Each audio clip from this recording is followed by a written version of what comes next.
Doctor Mumbai का रहने वाला था। इसने कई अति विशिष्ट व्यक्तियों का उपचार किया था, जिसमें भारत के प्रधानमंत्री पंडित जवाहरलाल नेहरू भी थे।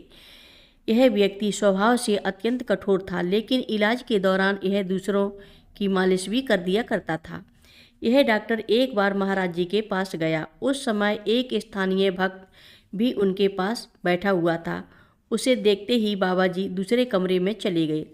इससे मिलने से उन्होंने इनकार कर दिया। महाराज जी दूसरे कमरे में से ही चीखे, तू नेहरू को नहीं बचा सका, क्या बात हुई? डॉक्टर ने सफाई दी। जब मैंने उनकी मालिश की तो उनकी हालत में सुधार हुआ, परंतु उनके स्नायु तंत्र बहुत खराब हो चुके थे। इस डॉक्टर ने बाबा जी के दूसरे भक्त को बताया कि वह 12 महीने विदेश में रहकर अति विशिष्ट व्यक्तियों का इलाज कर रहा था। जब उस भक्त ने डॉक्टर से पूछा कि वह महाराज जी को कैसे जानता है, तो उसने बताया, पहले साधु संतों पर मुझे विश्वास नहीं था। 1942 के स्वाधीनता आंदोलन में मैं भी क्रांतिकारी था और मुझे गोली मार देने का आदेश थे। मैं बद्री के पास कर्णप्रयाग में एक छोटी सी धर्मशाला में रहता था। एक बार जब मैं स्नान कर रहा था तो महाराज जी किसी साधु पर बिगड़ रहे थे। मैं भी वहीं पहुंच गया।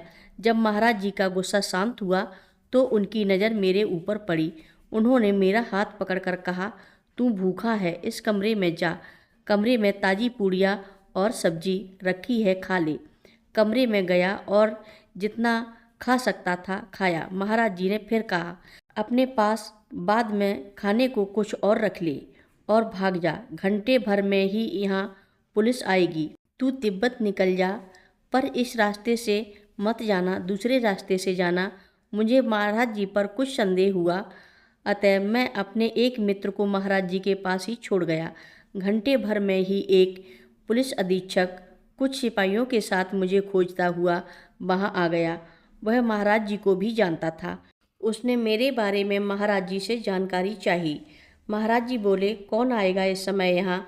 जब पुलिस वाले तिब्बत जाने लगे तो महाराज जी ने कहा, इस समय तिब्बत जाना खतरे से खाली नहीं है। यह मौसम बर्फ़ की चट्टान खिसकने का है।